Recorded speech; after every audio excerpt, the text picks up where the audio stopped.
Magandang umaga sa inyong lahat. Ipagpatuloy natin yung ating pag-aaral sa ikalimang punto ng 5 Solas of Reformation. Walang iba kundi ang Soli Deo Gloria. At para sa ating text ay muli nating basahin ang Romans chapter 11 verse 36. Romans chapter 11 verse 36, For from Him and through Him and to Him are all things. To Him be glory forever. Amen. So let's pray po muna. Aming Panginoong Diyos na soberano, banal at magbiyaya, kami Panginoon ay muling lumalapit sa iyong pong harapan upang magpasalamat sa pribilehyo na kami Panginoon ay muli niyong pinagtipon sa lugar na ito upang purihin ka at sama-samang mag-aral ng iyong dakilang salita. Salamat din Panginoon sa mga oras na ito na iyong pinigay sa amin na kung saan ay muli namin babaybayin ang totohanan na revealed ng iyong salita. At nawa o Diyos ay aking panalangin na nawa ang totohanan mo ay nawa ay maipresenta ng tama, malinaw, ayon sa iyong salita at ayon sa iyong kalooban.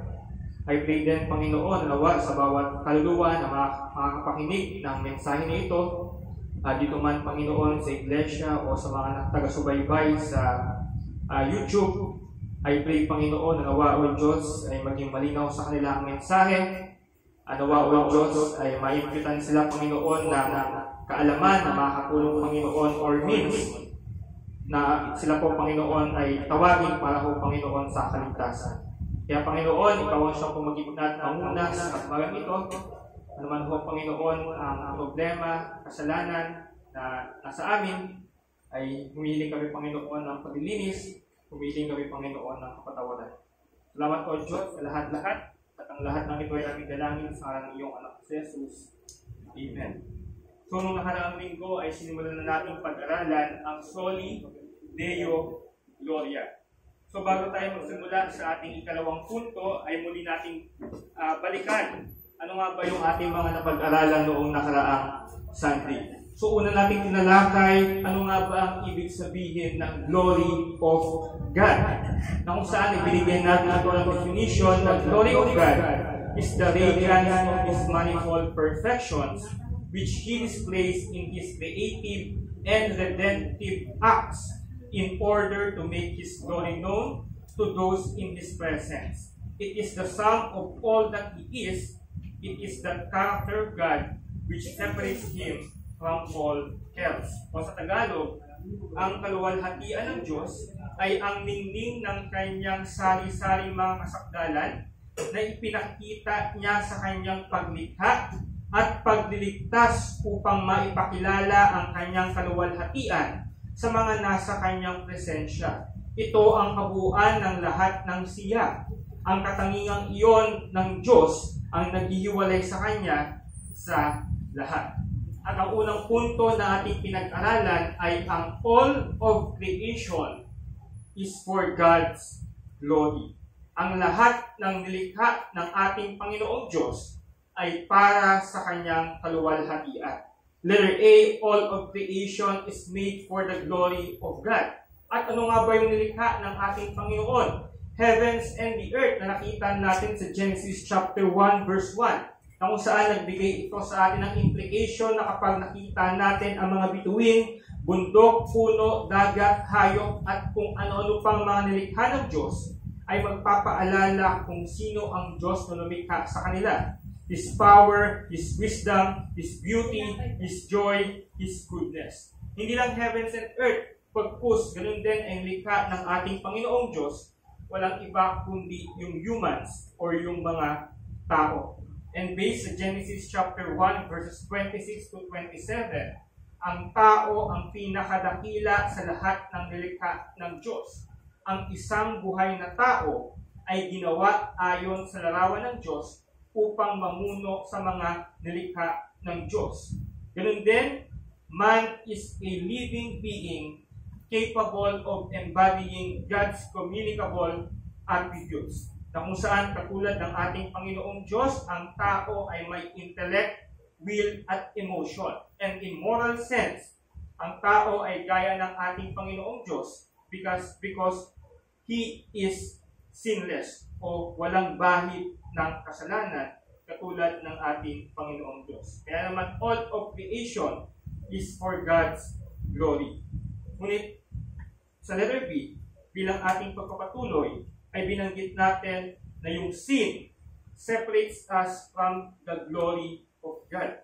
At yan yung nakita natin sa Romans chapter 3 verse 23, na sa isang tibok ng puso, sa isang sandali ng kawalang ingat at kalunos-lunos na pagdedesisyon, nawala ni Adan ang lahat ng ipinagkaloob sa kanya ng ating Panginoon.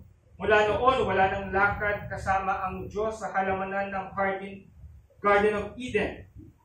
Sa kanilang lugar ay mayroon ng alienation, nasirang tiwala at pagkawala ng fellowship sa Diyos hanggang sa panahon natin ngayon.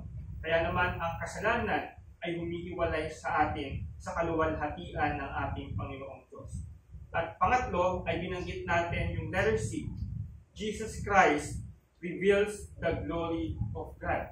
Ang ating Panginoong Jesucristo ay nireveal niya ang kaluwalhatian ng ating Panginoong Diyos. At nakita natin sa Hebrews chapter 1 verses 2 to 3 na si Jesucristo ay ang siyang tinatawag na perfect imprint, the exact representation of the nature and essence of God in time and in space. Kung ang mga disipulo ng ating Panginoong Jesucristo ay nagtatanong, paano namin makita ang Diyos?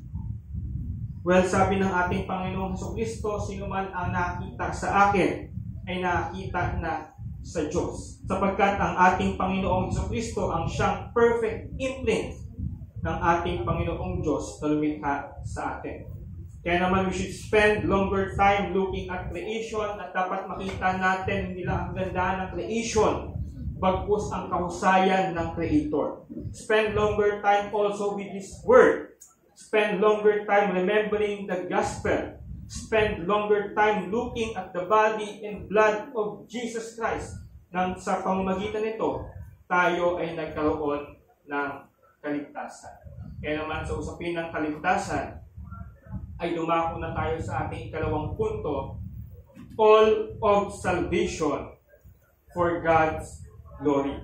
Kung ang point number 1 is all of creation for God's glory, ang ating point number 2 is all of salvation for God's glory. Kung may mic ba? So letter A, the design of God's salvation. So letter A, the design of God's salvation.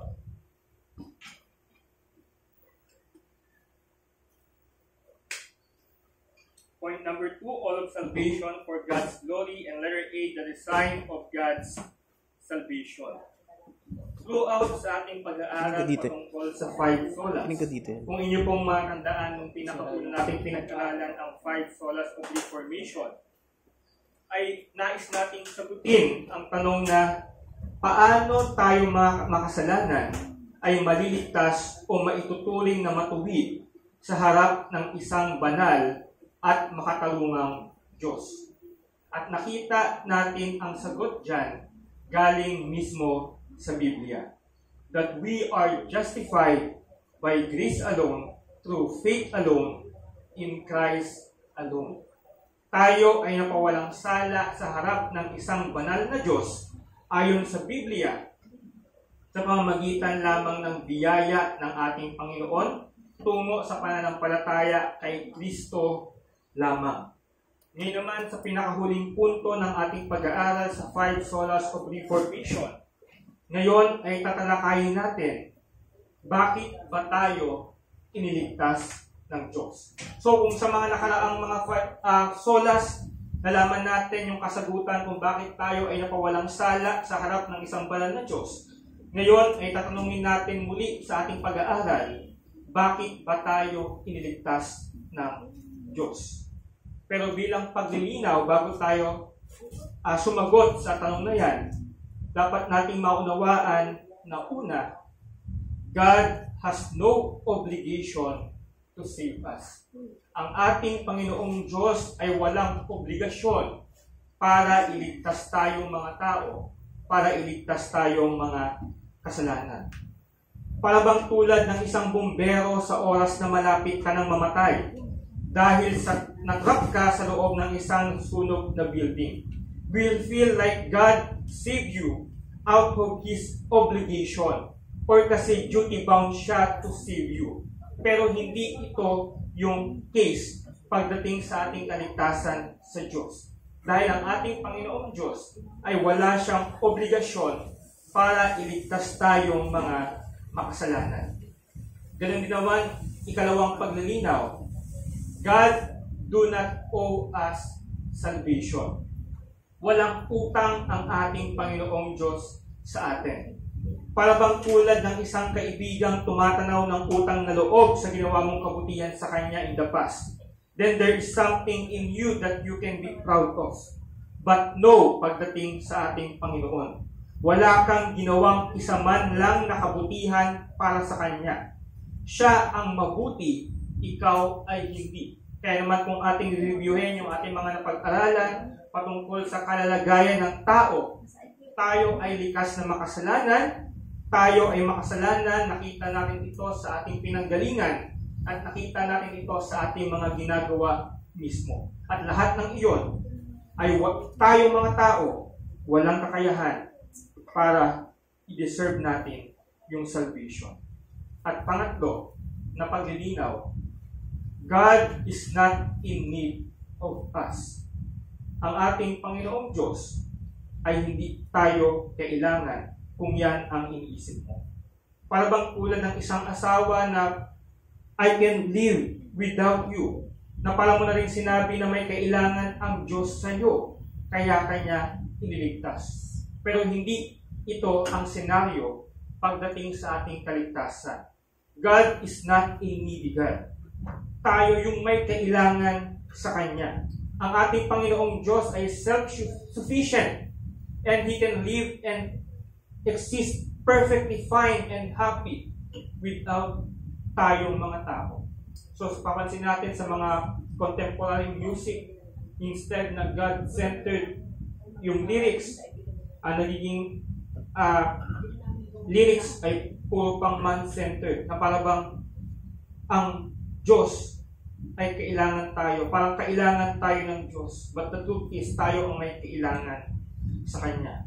Kaya naman to answer bakit tayo iniligtas ng ating Panginoong Diyos, ang ating kaligtasan is not about us. It's not about you, it's about Him, and it is all for His glory. Kaya tayo iniligtas ng ating Panginoong Diyos bukod sa para mapawalang sala tayo, kundi para sa Kanyang kaluwalhatian. At kung atin din titingnan yung Westminster Shorter Catechism, what is the chief end of man? The chief end of man is to glorify God and to enjoy Him forever. Ito ang chief end sa pagkakalikha sa atin.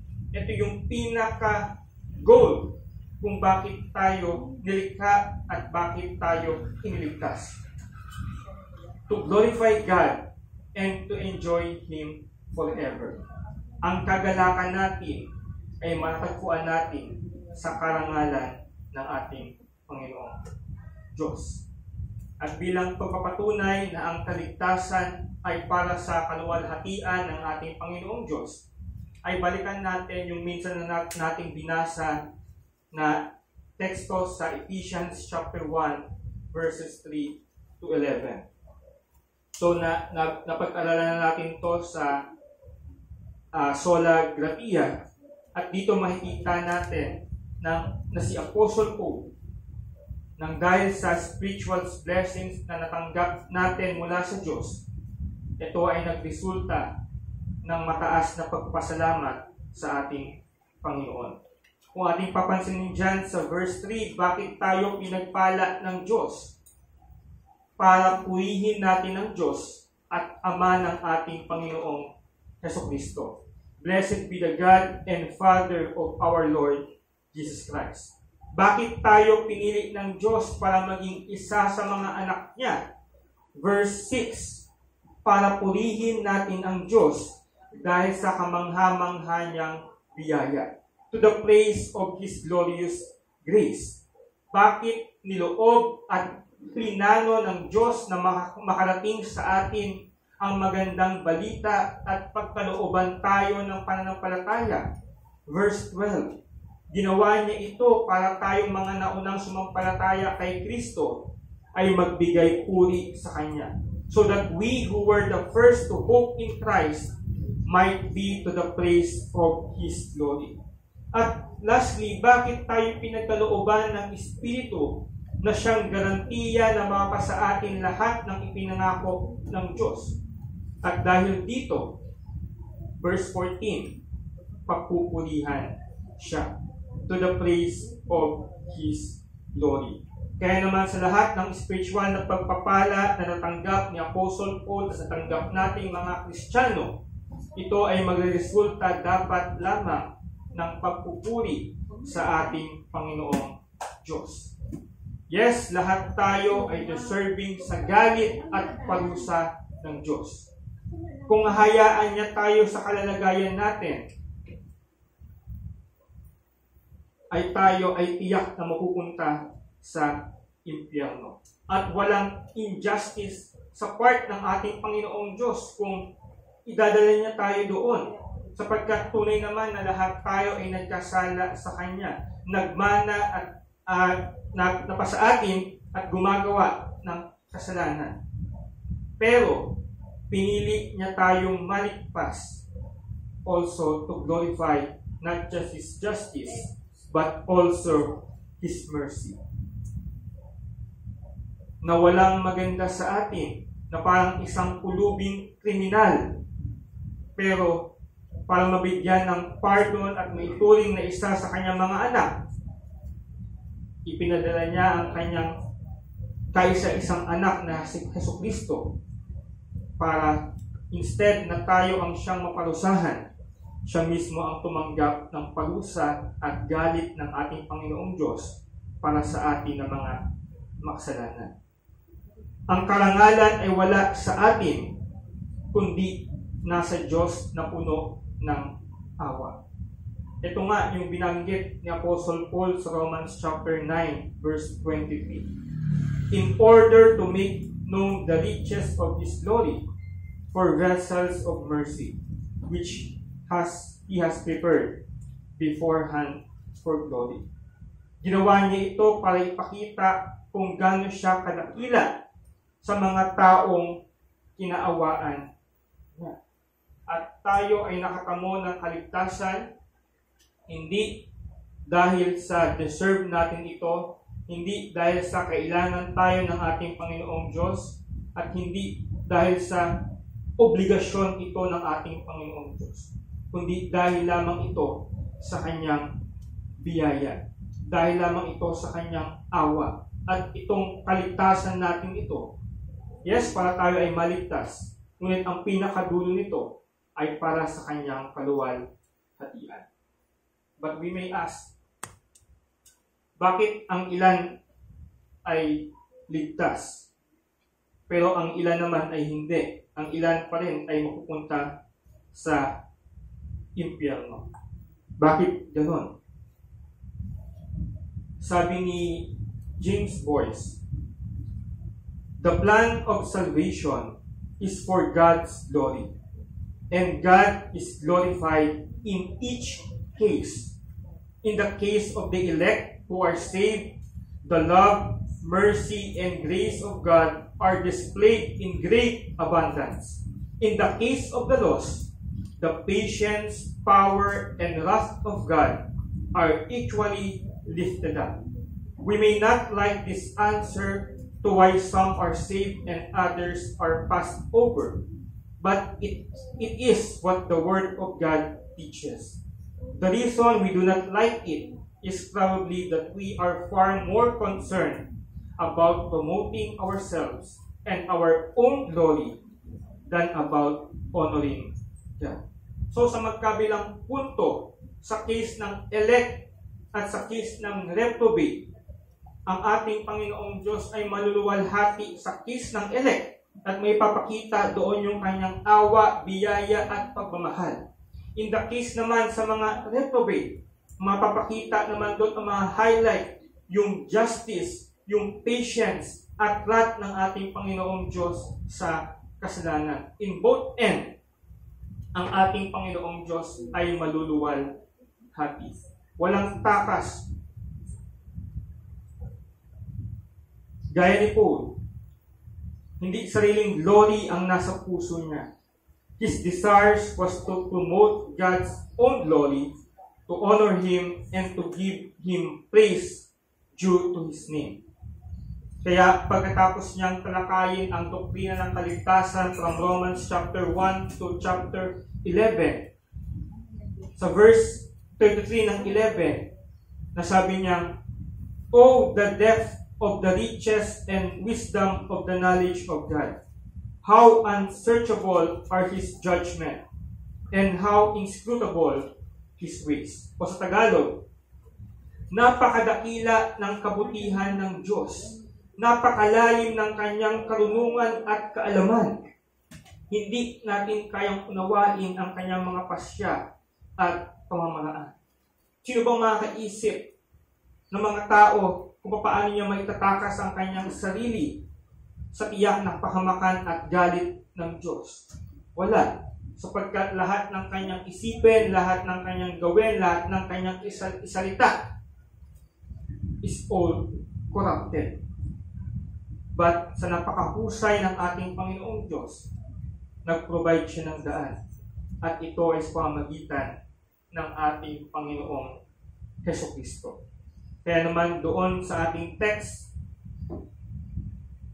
yes, ginamit natin yan to point out na ang lahat ng bagay ay galing sa Diyos, napapatuloy sa pamamagitan ng ating Panginoong Diyos at para sa Diyos. Pero yung talagang context ng Romans chapter 11 verse 36 ay patungkol talaga sa ating kaligtasan. Mas specific ang point nito regarding sa ating salvation.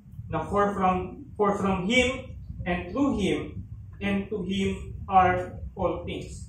Lahat ng area ng ating kaligtasan ay mula sa Kanya, sa pamagitan niya, at para sa Kanya. From Him ang kaligtasan ay mula sa Kanya. Siya ang nagplano nito. Kaya naman sa theology, ang tawag dito, mayroong agreement ang ginawa between sa members ng Trinity in order to bring us salvation. At makikita natin ito sa mga iba't iba pang verses sa Bible. At under sa agreement na ito, ang Ama, plinan niya ang redemption at ipinadala ang anak in order na iligtas ang sa Kanya. Ang anak agrees to be sent at ginawa niya yung bagay na kailangan para mailigtas ang mga elect. At yun yung siya ay mamatay. At yung banal na Espiritu agrees to apply the work of Christ to us by sealing us unto salvation. At ang nag-apply naman sa atin ng kaligtasang plinano ng Diyos, ginawa ni Kristo, ay ang banal na Espiritu. At ang pagplano na ito ay itinakda na ng ating Panginoong Diyos bago pa likhain ang lahat. In theology, it is called the covenant of redemption. Wala pa tayo nito, wala pa ang lahat ng lilikha. Hindi tayo involved dito, bagkus pawang ang Diyos lamang. Sa Diyos lamang ito ang ating kaligtasan. To Him, siya ang nagsakatuparan ng plano para mailigtas tayo. At ito ay sa pamamagitan ni Kristo at ng kanyang ginawa sa krus. To Him, ang pinakalayunin, ang punot dulo ng kaligtasan ay para sa Kanya. God's glory is the ultimate goal of the gospel. Sa buhay na ito, and for all eternity. Kaya naman, in end ng 36, to Him be glory forever. Sapagkat all area ng ating kaligtasan ay sa Diyos lamang. Kaya naman kung ating babalikan yung mga 5 solas na ating pinag-aralan, ang sola scriptura, ang Biblia ay galing sa Diyos na isulat at nakarating sa atin at naunawaan natin sa mamagitan ng Espiritu Santo at mananatili magpakailanman para sa karangalan ng Diyos. Solus Christus, si Kristo ay mula sa Diyos. Dahil siya mismo ay Diyos, siya ay nagkatawang tao, isinilang at namuhay na kasama natin sa pamamagitan ng Diyos Espiritu. Buong buhay niya dito sa mundo ay ipinamuhay niya sa kapangyarihan ng Espiritu at ang buhay niya ay para sa kaluwalhatian ng kanyang Ama. Sola Gratia, grace is from God at napasa atin ito sa pamamagitan ng gawa ng Diyos at ito ay para sa ikararangal ng Diyos at para walang sinumang magmalaki. Sola fide, maging ang pananampalataya natin, our response in receiving God's salvation, ay hindi rin naman galing sa atin. Ang ating pananampalataya ay mula sa Diyos, regalo ng Diyos. Nagkaroon tayo ng pananampalataya sa pamamagitan ng Espiritu na bumuhay sa mga puso nating patay dahil sa kasalanan. Again, lahat ng area na ito ay wala tayong maipagmamalaki. Wala. At ito yung disenyo ng ating Panginoong Diyos pagdating sa ating kaligtasan.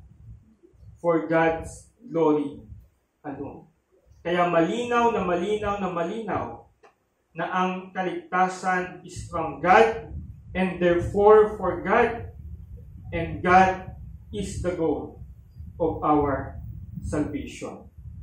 Ang pagpatawad sa mga kasalanan natin ay kasama sa mga pagpapala ng kaligtasan na ating natanggap mula sa Kanya.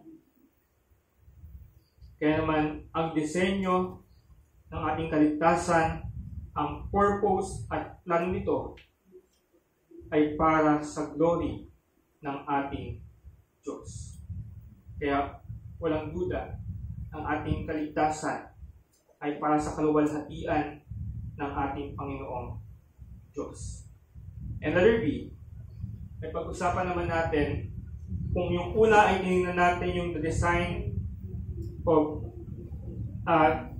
salvation. Pangalawa naman ay pag-usapan natin the desire of Jesus in saving us. Dahil itong nais ng ating Panginoong Kristo na iligtas tayo ay mauuwi sa kaluwalhatian ng Diyos. Dahil ang Diyos Ama at Diyos Anak ay isa, sila lamang ay may iisang nais. At yung nais na yon ay maparangalan ang isa't isa at makasalo tayo at makita natin yung kanilang kaluwalhatian for all eternity. At kung ating titingnan ang John chapter 17, verses 1 to 5, makikita natin dito yung ilang beses na binanggit ng ating Panginoong Kristo na glory.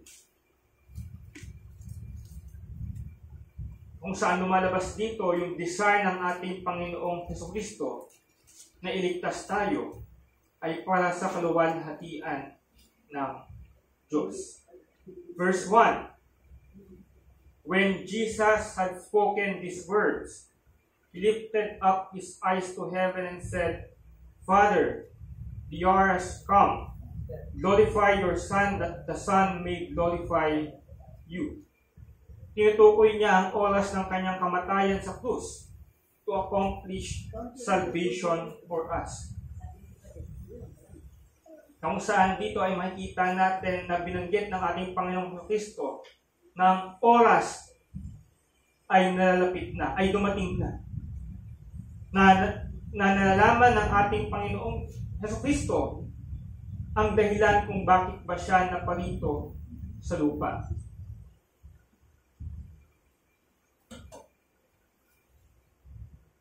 na kung saan hindi lamang na mayroon siyang misyon dito na dapat sundin, ngunit nauunawaan ni Jesus bilang Diyos na nagkatawang tao na ang planong ito ay plinano na bago pa ang pagkakatatag ng mundo. Dumating na ang oras na ako ay ipapako na sa krus at mamamatay. At bilang pagpapatuloy, the hour has come, sabi dito ni Jesus, glorify your Son, that the Son may glorify you. Ang Ama ay nagbibigay karangalan sa Anak, ang Anak ay nagbibigay karangalan sa Ama.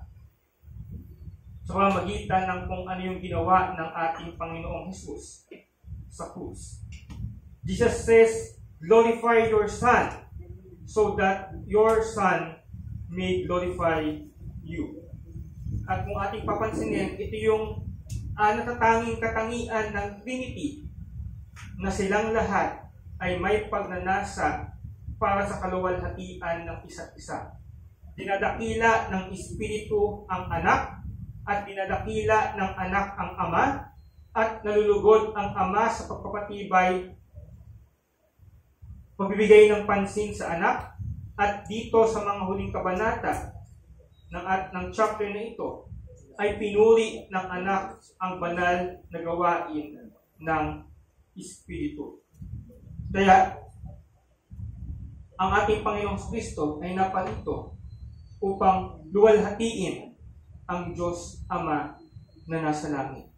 Ang pinakadakilang hangarin ng Anak ay i-magnify ang work ng Ama, ang plano ng Ama, ang mga purposes ng Ama, ang katangian ng Ama, ang pagmamahal ng Ama, at marami pang iba. Diyon din ay hiniling ni Kristo sa kanyang Ama na nais niyang luwalhatiin siya ng Ama upang siya ay magdala ng kaluwalhatian sa kanyang Anak. Kung saan maluluwalhati ang Anak sa mismong kanyang kamatayan. Sa pamamagitan nito, natanggap niya ang pagpuri, pagsamba, at pag-ibig ng mga makasalanan na iniligtas niya, tayong mga Kristiyano. Tinanggap ni Jesus ang landas na ito tungo sa kaluwalhatian. Batid na sa pamamagitan nito, siya ay dadakilain ng Ama. At itong pagdadakila ng Anak sa Ama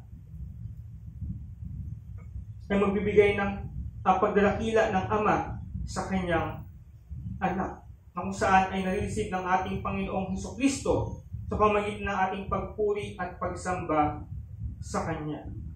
The goal is that the Father may be glorified for His redemptive plan in the Son. At ganoon din sa Son, lahat ng ay yuyukod, lahat ng pangalan, lahat ng tao ay yuyukod sa Kanya at ikilalanin siya ang Kristo, ang Anak ng Diyos. At bilang pagpatuloy sa verse 2, since you have been given Him authority over the flesh to give eternal life to all, you have given Him. Kung saan authority ni Kristo na magkaroon na ng buhay na walang hanggan. At para yun sa mga mananampalataya sa Kanya. Para sa atin na mga Kristiyano. Merong buhay na walang hanggan, at ano yung buhay na walang hanggan na yun? Pag iniisip natin yung eternal life, lagi natin naiisip is, syempre, langit. But in verse 3, makita natin, and this is eternal life, that they know you, the only true God, and Jesus Christ, whom you have sent. Kaya naman kapag naisip natin eternal life, is hindi lang pala dapat langit. Kundi ang tamang response is maisip natin ang ating Panginoong Diyos mismo. Knowing God is the goal of our salvation. Hindi lang intellectual knowledge, but intimacy and enjoyment of His glorious presence. Na kung saan makapiling na natin yung may likha at nagligtas sa atin. At ito yung binanggit ni John Piper sa kanyang book. Sabi niya dito, What make all events of Good Friday and Easter and all of the promises they secure good news is that they lead us to God. And when we get there, it is God Himself who will satisfy our souls forever.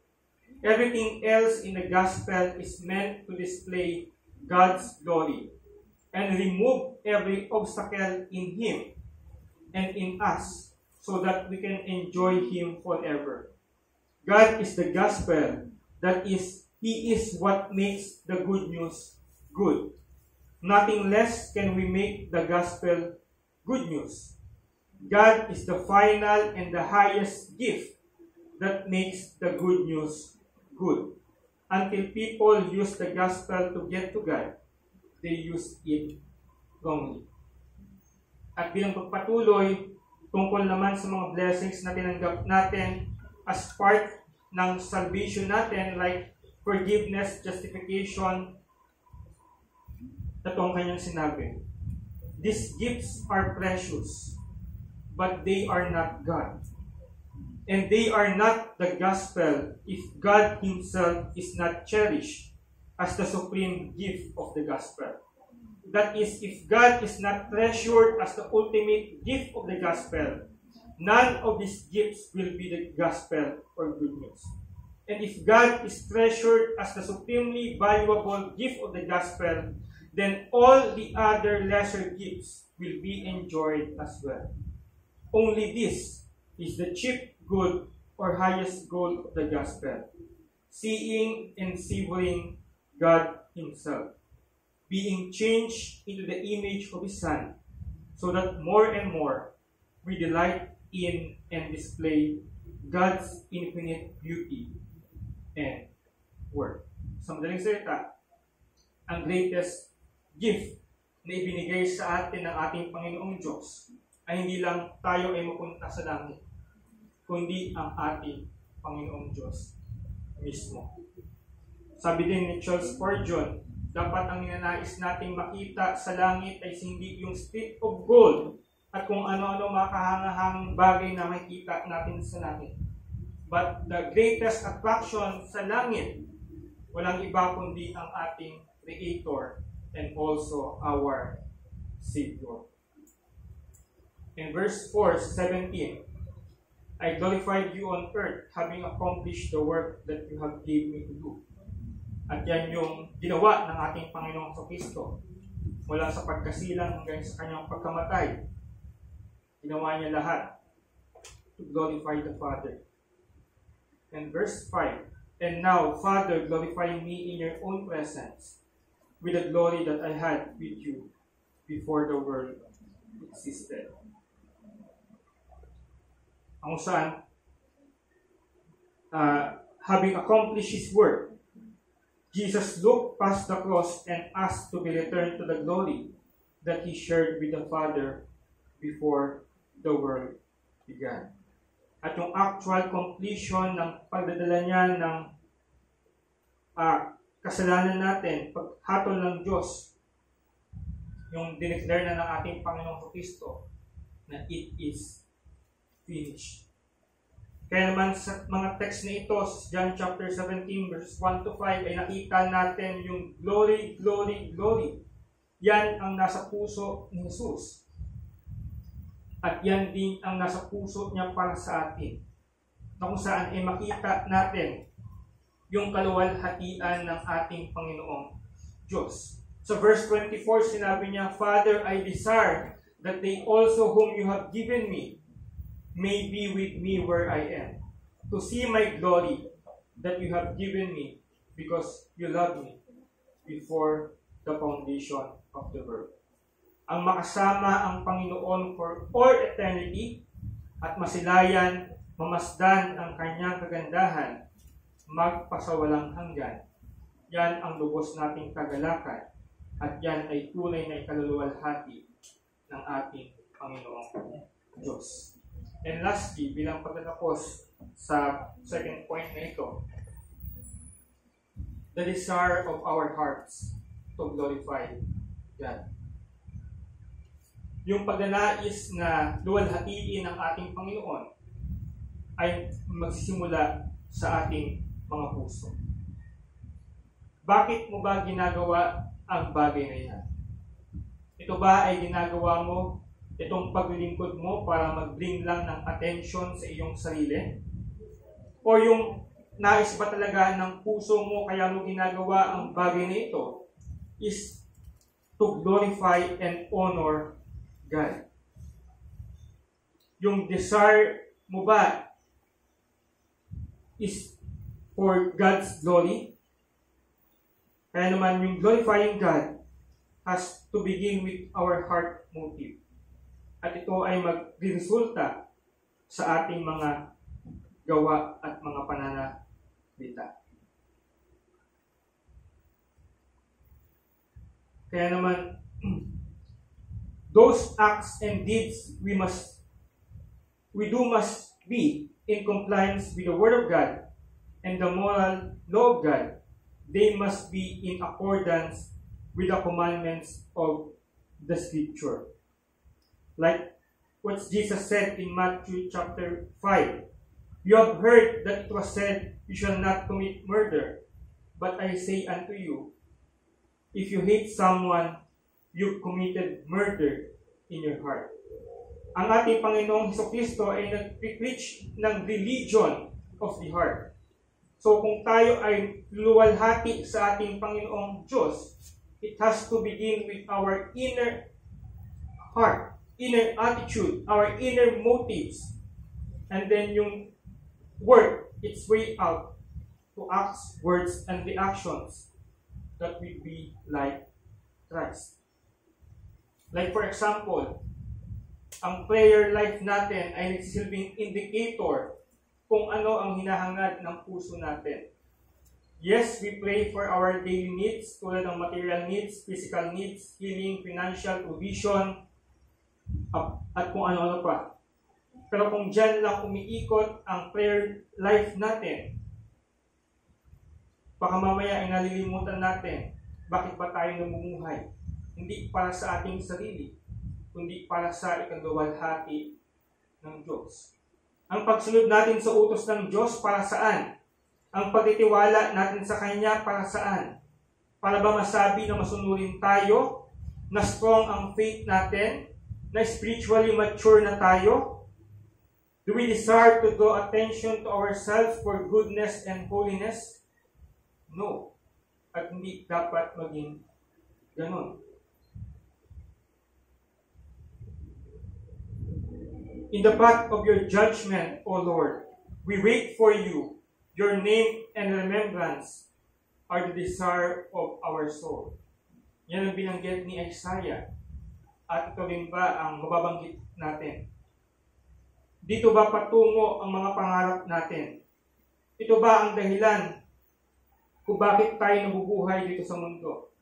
Ito ba ang ating hangarin sa mga ginagawa natin sa buhay?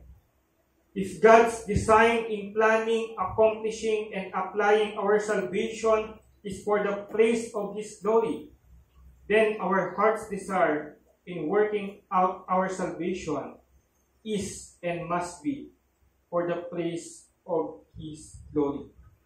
Baka mamaya, ginagawa natin ang mga bagay na ito, ang paglilingkod na ito, ay hindi pala paglilingkod sa Diyos. Paglilingkod ko pala sa sarili ko para sa aking sariling kaluwalhatian. Pero hindi dapat maging ganito yung takbo ng ating buhay. Bagkus kaya natin ginagawa ang mga bagay na ito ay para sa ikaluwalhati ng Diyos. Not to us, O Lord, not to us, but to your name give glory, for the sake of your steadfast love and your faithfulness.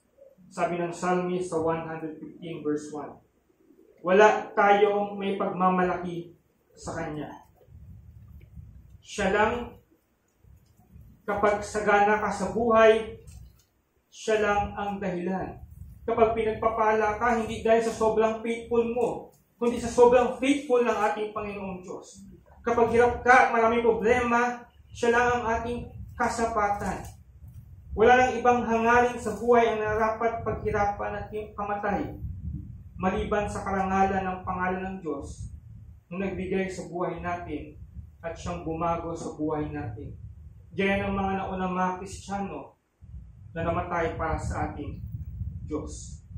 Kaya naman kung tayo ay nabubuhay other than glorifying God, ay sinasayang natin ang ating buhay.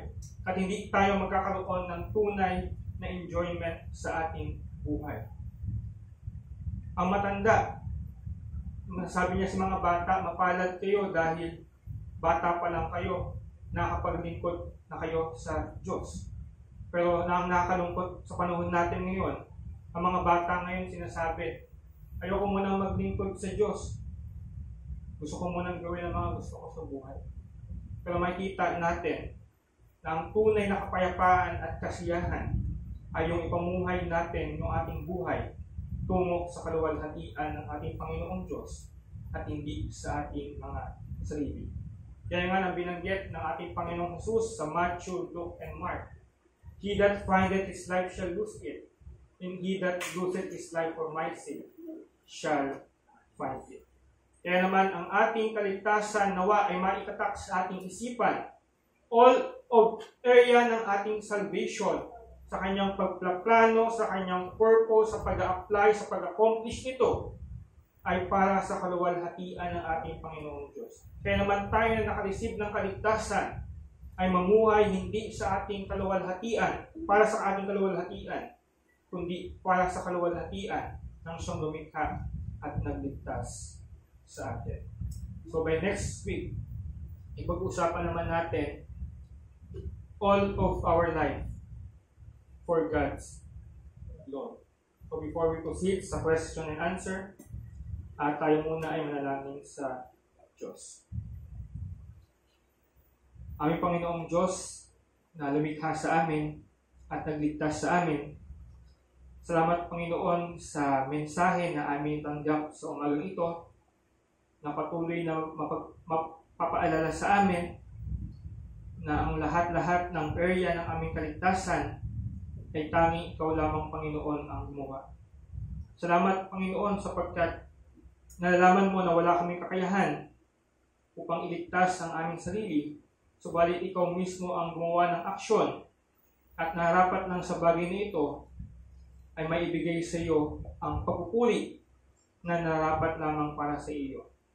Patawad, Panginoon, kung minsan kami ay mga mahina, makasalanan na tao na nabubuhay para sa aming kapulihan. Pakalinisin mo, Panginoon, ang aming mga puso, ang aming motibo, ang aming mga pag-iisip. At nawa, Panginoon, dahil sa kami, Panginoon, ay iligtas mo, mamuhay kami, Panginoon, para sa inyong kaluwalhatian. Kahit na, O Diyos, ay nakikipaglaban kami sa nais ng aming laman, sa aming pagiging makasalanan, meron kaming pag-asa na mapagtatagumpayan namin ito sapagkat Ikaw mismo ang nagsimula, Ikaw mismo ang kikilos, at Ikaw mismo ang tatapos ito sa amin. Kaya Panginoon, ay maraming salamat po sa kaligtasan na patuloy na nati-cherish namin hanggang ngayon. At nawa, O Diyos, ang bagay na ito ay huwag mo namin ipagdamot, huwag namin ikahiya o itago sa bawat tao na mahalaga sa amin. Lalo na, Panginoon, sa aming pamilya, sa aming mga katrabaho, sa mga kaklase ng ilan. Nawa, O Diyos, give us courage na kahit wala man kami, Panginoon, sa lugar na ito, wala man kami sa iglesia mo, di man kami nagtipon-tipon, ay umuhay kami individually para sa inyo pong kapulihan. Kaya Panginoon, sa iyo po namin binabalik lahat ng papuri at pasalamat. Ano man ang pagkakasala at pagkulang na nakikita niyo sa amin, ay hinihingi po namin ng nakapatawaran. Salamat Panginoon, at ang lahat ng ito ay aming dalangin sa ngalan ng Jesus. Amen. So, kung may questions po, or additional or clarifications, ay pwede na pong itaas ang kamay at itanong yung